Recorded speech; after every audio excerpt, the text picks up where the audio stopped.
ассалому алайкум шунавандаҳои арҷманд.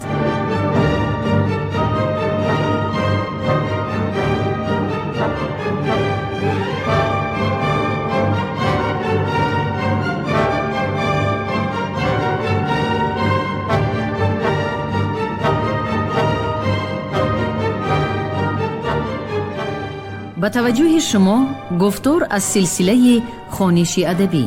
қироати китоби президенти ҷумҳурии Тоҷикистон муҳтарам Эмомалӣ Раҳмон «Тоҷикон дар оинаи таърих аз ориён то сомониён». китоби сеюм, гуфтори 86.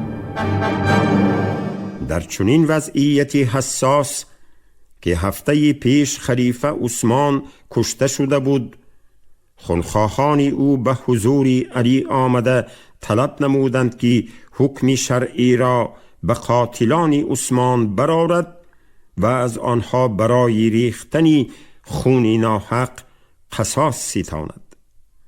اما علی که طبیعتاً زیرک و دوراندیش بود، در این محیط فتنه و آشوب در حال به این عملی اختلاف انگیز دست زدن را مناسب نمیدید. در هر صورت ضرورت متحد کردن خلافت، از میان بردن اختلاف و ناراضگی مسلمانان و برکنار نمودن والیان نامناسب خلیفه چهارم را وادار می ساخت که تدبیرهای مشخص اندیشد. به قول طبری، نخستین کاری که علی کرد آن بود که عبدالله ابن عباس را به شام فرستاد و معاویه را باز کرد. وقتی که عبدالله از خطری به محاربه ناگزیر برخیستن معاویه یادآور شد و تأکید نمود که بنی امیه همه به شام شده اند و تو را به خون عثمان همه تهمت می کنند، علی چنین پاسخ گفت: معاویه را به شام دست باز ندارم و کسی را از بنی امیه بر مسلمانان مسلط نکنم و میان من و معاویه جز شمشیر نیست. ناگفته نماند که معاویه ابن ابو سفیان بعد مرگ عثمان پیشوای واقعی خاندان بنی امیه به شمار می رفت و نفوذ خیلی زیاد داشت. او اسلام را بعد فتح مکه سال 8 هجری پذیرفته، مدتی در حضور پیامبر وظیفه دبیری را ادا می کرد. او سال 634 در هیئت سپاه یزید ابن ابو سفیان در تسخیر فلسطین شرکت نمود و هنگام فتح شهر قیصریه جسارت و کارنمایی ها نشان داد. بعد مرگ برادرش یزید در زمان خلیفه عمر به امارت سوریه و فلسطین مشرف شد. او در زمان خلافت عثمان جزیره قبریس کیپر را فتح نموده غنیمت‌های زیاد گرفت و به شرط پرداختن 7000 دینار طلا جزیه و خراج دائمی بازگشت. چنانکه در بالا گفتیم، معاویه ابن ابو سفیان در عهد خلافت عثمان از خاطر قرابت اولادی و خویشاوندی به زیادروی راه داده باعث ناراضگی مردم در بصره و کوفه گردید. هنگامی که علی به خلافت رسید، معاویه ابن ابو سفیان را از والیگی شام سوریه برکنار ساخته به جایش سهل ابن حنین را گماشت. اما معاویه به امر خلیفه اطاعت نکرده مسندش را نسپرد و والی گماشته علی ناچار به مدینه بازگشت. علی نامه‌ای به معاویه نوشته بیعت کردن و سری اطاعت فرود آوردن را به خلیفه اسلام درخواست نمود. اما معاویه قاصد را نگاه داشته در ماه 3 خلافت علی رسول را با نام قبیسه به حضور خلیفه فرستاد. قبیسه نامه‌ای را به علی داد که در آن نوشته از معاویه به علی بود و بس. علی از رسول پرسید که در نامه نوشته نیست، اگر پیغامی داری برسان. رسول معاویه زنهار خواست، پاسخ امین بودن گرفت و گفت همه اهل شام بیعت کردند که خون عثمان از تو طلب کنند و 100,000 مرد بیش است که هر روز به مسجد آیند و بر عثمان بگریند. علی چون پی برد که پیروان افسون معاویه پیراهن خون‌آلود عثمان را در منبر مسجد دمشق آویخته طلب خون خلیفه شهید می کنند و بر ضد او خلیفه چهارم اسلام آشوب می ورزند، در اندیشه پیش گرفتن راه جنگ شد. معاویه نه تنها از بیعت کردن به علی سرکشی نمود، بلکه از فرصت مناسب استفاده کرده خود را خونخواه عثمان و خلیفه برحق اسلام شمرده پیروانش را وادار ساخت که با او بیعت کنند. به قول طبری پس خبر آمد که معاویه به شام بیعت همی کند به طلب خون عثمان و بر علی تهمت می کند و امامت بر خویشتن می بندد.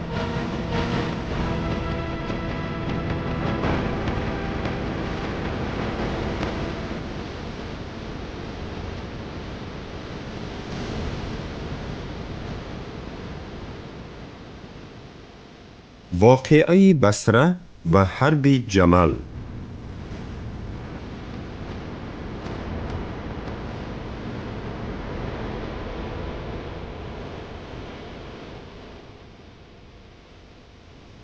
علی در مدینه در وضعیت خیلی ناگوار مانده از خطر پراکنده شوی خلافت اسلامی اندیشه می کرد و به تجهیز و گردآوری لشکر مشغول شده میل سوی شام رفتن می نماید. اما در این هنگام آگاه می گردد که برخی از مخالفانش در مکه با راهبری طلحه و زبیر و هدایت عایشه دختری ابوبکر و همسر پیامبر خروج نموده سوی بصره حرکت دارند. خروجگران و خونخواهان عثمان از اولهای ماه ربیع الثانی سال 36 هجری مطابق به اکتبر سال 656 از مکه خارج شده به بصره نزدیک می آیند. به قول طبری آشوبگران هنگام از مکه همراه عایشه بیرون شدن 1000 نفر بودند. چون به بصره رسیدند 3000 مرد با وی گرد آمده بودند. عایشه در این خروج سواری اشتری بود نامش اسکر و از این خاطر بعضی مورخان آن را محاربه اشتری نامیدند. آنها در میربد نام دشت بیرون از بصره جایگیر می شوند و به صف آنها شماره زیادی خونخواهان عثمان از اهل بصره می پیوندند. والی بصره عثمان ابن حنیف که از جانب علی تعیین شده بود به مقابل آنها لشکر گرد آورده آماده نبرد می شود. مردمان شهر بصره به قول طبری به دو نیم شدند، نیم با عثمان ابن حنیف و نیم با عایشه بودند.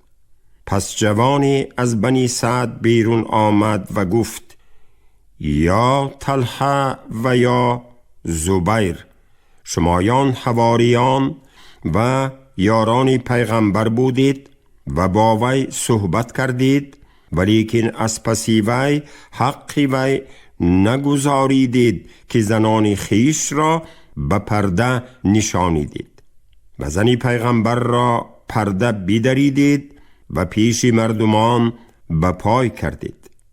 کسی جواب ندادند، نه طلحه و نه زبیر.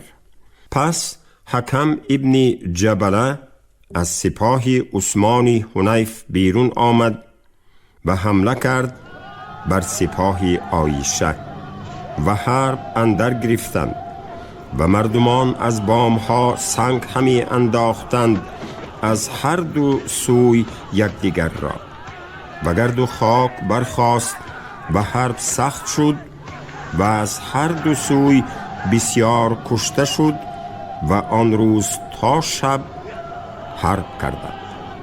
هنگامی یکی از شباخونها طلحه و زبیر به در کوشک عثمان ابن حنیف آمده 40 پاسبان را غافلگیر نموده سر زدند و ریش و موی و ابروانی واری دست نشانی علی را تراشیده او را از بصره بیرون راندند.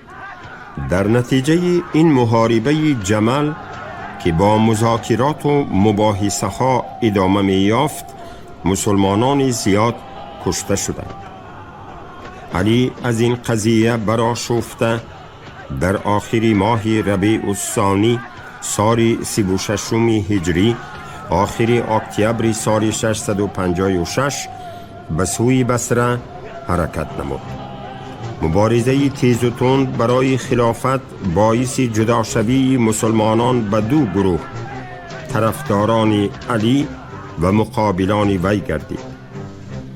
بسیاری از جانبداران علی چنین می شمردند که خویشاوندی نسبی و سببی با پیامبر برایش حقوق مخصوصی برای رسیدن به مسند خلافت را می دهد، زیرا او صاحب خاصیت و برکتی می باشد که از پیامبر به او گذشته قابلیت غیر عادی را برایش میسر نموده است. پیروان علی دیرتر حتی تلقین می کردند که به او نور الهی رسوخ نموده است. موافق عقیده آنها نور محمدی گویا از زمان حضرت آدم سر کرده توسط سلسله پیامبران به بابای محمد عبدالمطلب گذشته است. سپس آن نور دو تقسیم شده از پدر به دو برادران عبدالله پدری محمد و ابو طالب پدری علی انتقال یافته است و به حضرت محمد و حضرت علی این نور الهی از پدرانشان انتقال یافته است. از این جهت محض همین نور قدسی آنها را عاری از همه گونه گناه و خطا نموده در سرشتشان یک نیروی غیبی را می انگیزد.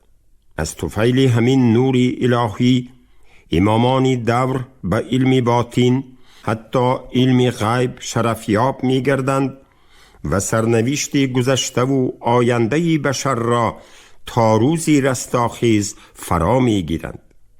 از این لحاظ علی چون امام حقوق کامل دارد که پیشوای دین اسلام و داهی سیاسی اهل جماعه باشد. همین طور بنیاد یکی از رویه های اساسی اسلام شیعه گذاشته شد. به اندیشه ما در دین اسلام سنی و شیعه را رویه گفتن جایزتر است، زیرا این دو مسلک قطب‌های اساسی تعلیمات اسلام را معین می کنند. کلمه شیعه معنای دوستان، یاران، پیروان کسی و اصلا گروه از مردم را دارد و هر کسی که انسان را یاری کند و در گروه او درآید شیعه وی است. از این است که علی پیروانش را شیعه من یعنی پیروی من می گفته است و در ابتدا گروهی نچندان زیادی جانبداران علی را فرا می گرفته است.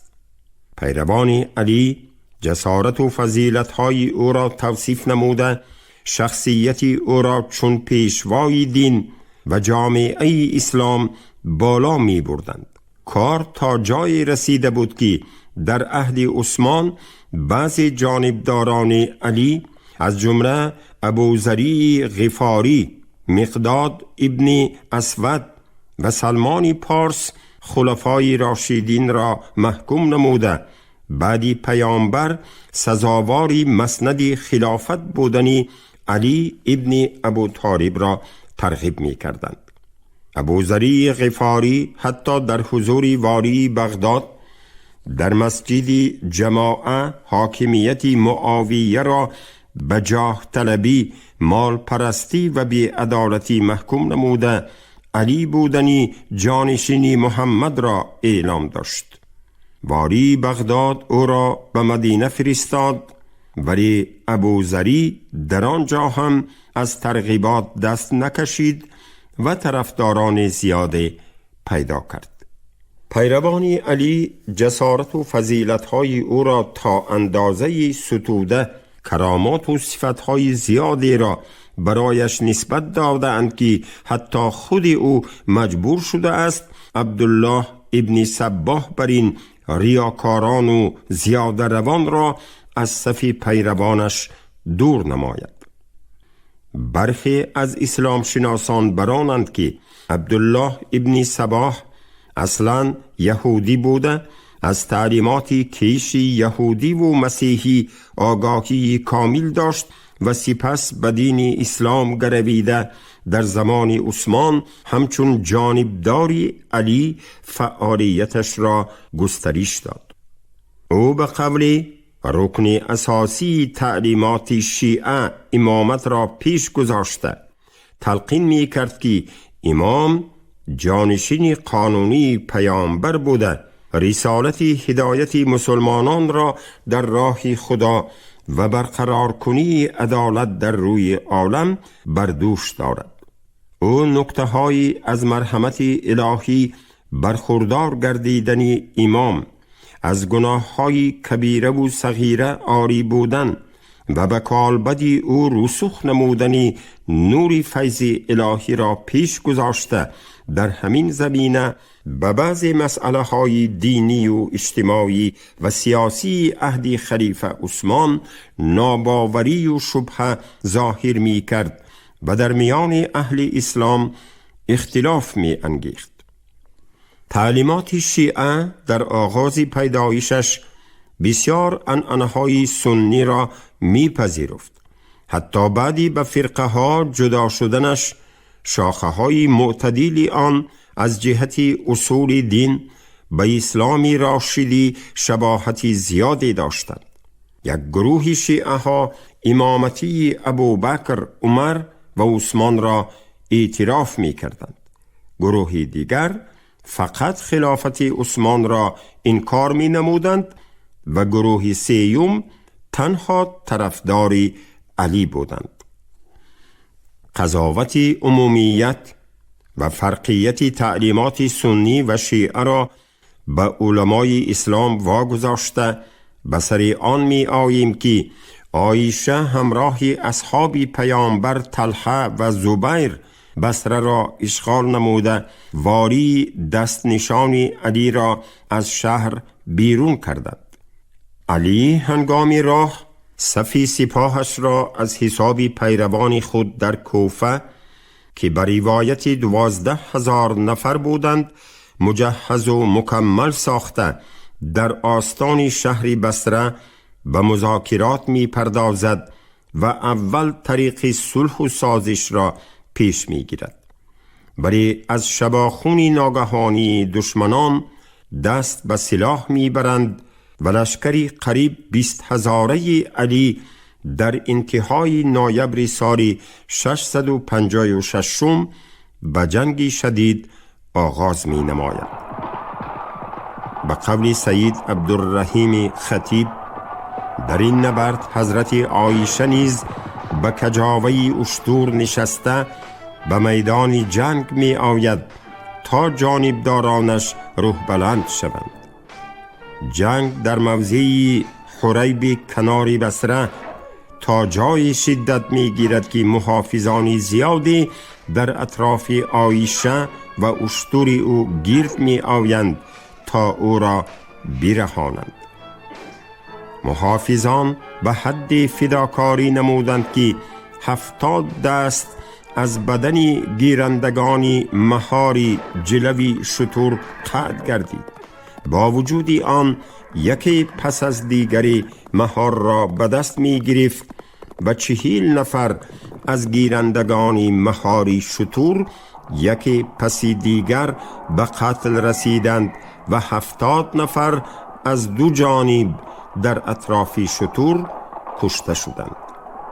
در این جنگ که با نام محاربه اسطوری شهرت دارد، طلحه ابن عبیدالله و زبیر ابن عوام کشته شدند و از بالای آشوبگران علی غلبه کرده 14 ماه جمادی الثانی سال 36 هجری مطابق به 7 ینوری سال 657 وارد شهر بصره گشت.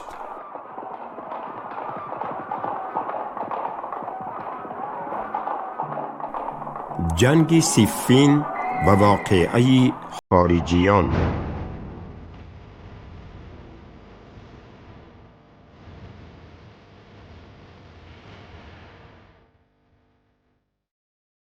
علی بعد فتح بصره عبدالله ابن عباس را با امارت بصره گماشته وارد شهر کوفه گشت. از بس که در عراق پیروان علی خیلی زیاد بودند، او مرکز خلافت را از مدینه به شهر کوفه عراق انتقال داد. او در رهبنام محله کوفه در خانه مقرری منزل گرفته مدتی برآسود و سپس قاصدی را سوی شام به نزد معاویه فرستاد تا از اختلاف انگیزی دست کشیده خلافت او را اعتراف و بیعت نماید.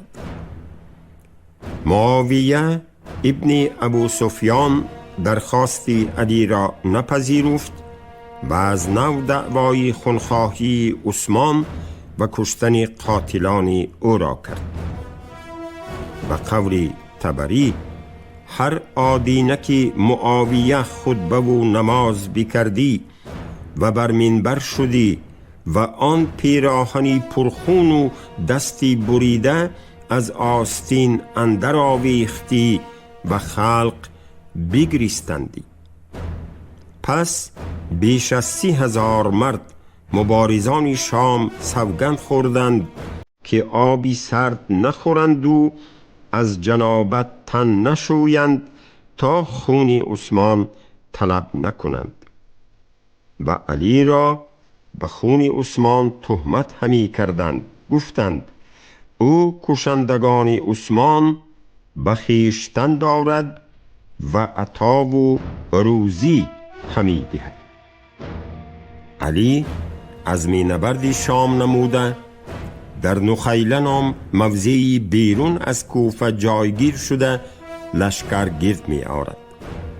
مدتی نگذشته شماره سپاه او به 90,000 می رسد و اولی ماه ذوالحجه سال 36 هجری آخری می 657 در صفین نام موضعی کناره فرات جای می گیرد.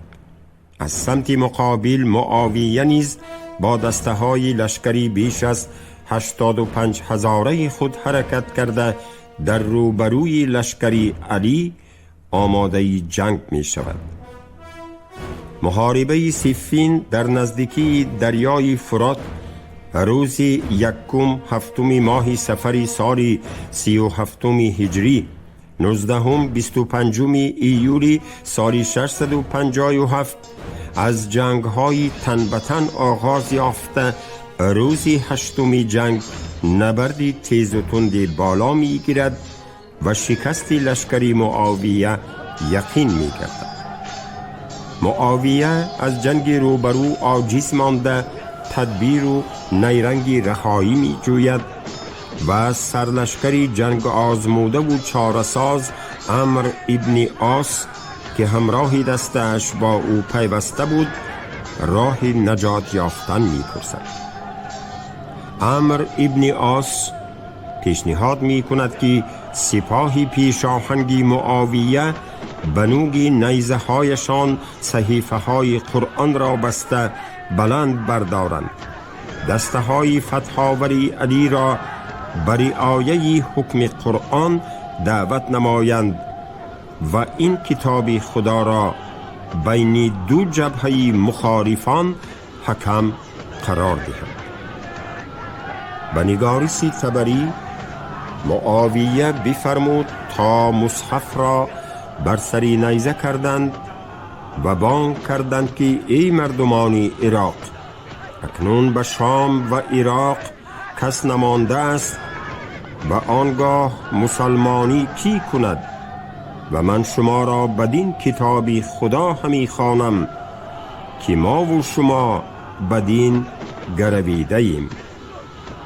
مردمان عراق گفتند ما نیز پسندیم و علی پیش صف اندر آمد و گفت ای مردمان، این کار شما نه از پی دین می کنید. اکثری سربازان علی به این دام نیرنگ معاویه گرفتار شده از روی کتاب خدا و سنت رسول حل کردن اختلاف را دستگیری نمودند. پس سپاه علی دو گروه شدند و گروه به حضور علی آمدند و گفتند که آنها ما را به کتاب خدا دعوت می کنند و ما نباید شمشیر در میان نهاده آنها را به جنگ شمشیر و خونریزی دعوت کنیم. اگر بر کتاب خدا اطاعت نکنی تو را بکشیم که ما عثمان از بهر آن برداشتیم که او بر کتاب خدا کار نکرد. علی با درخواست اشعث ابن قیس و دیگر پیروانش ناچار رفتار مصالحت آمیز را پیش گرفت و به حل قضیه از روی حکم قرآن رضایت داد. لشکری شام عمرو ابن عاص را به داوری و سپاه عراق و جانبداران علی ابو موسی اشعری را به حکمی صلاح می بینند. پس صلحنامه می نویسند و عهد می بندند که علی و معاویه همراه خیش زیادتر از 400 سپاه نگاه ندارند و هر دو حکم ابو موسی اشعری و عمرو ابن عاص برای حل قضیه به قرآن و سنت پیامبر مراجعت نمایند. پس از قرارداد صلح دو لشکر از هم جدا شده به دفن کردن مقتولان رو می آرند. به قول ابن کثیر مجموع کشتگان هر دو جانب 70,000 نفر و به روایت 90,000 نفر بوده ناچار برای هر 50 نفر یک قبر وسیع می کابند. جنگ فاجعه بار صفین که به صفت جنگ شهروندی بین دو گروه بزرگ مسلمانان بالا گرفته بود با همین خاتمه می یابد.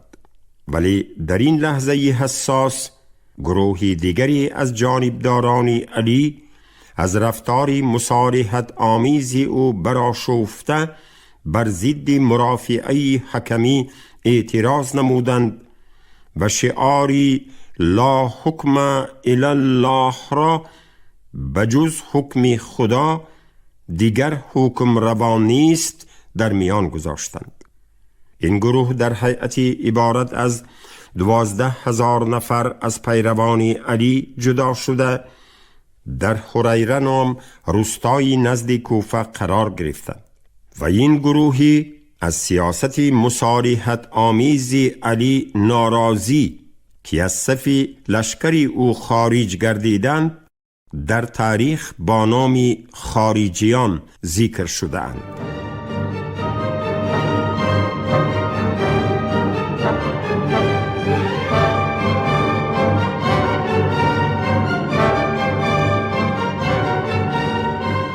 شنوندگان گرامی، شما گفتار 86 را از کتاب پرزیدنت جمهوری تاجیکستان محترم امامعلی رحمان تاجیکان در آینه تاریخ از اوریان تا سامانیان شنیدید. راوی علیزاده عبدالرشید خوجمقل، کارگردان شیرعلی نغزلی. پایان گفتار از سلسله خوانش ادبی. شاد باشید.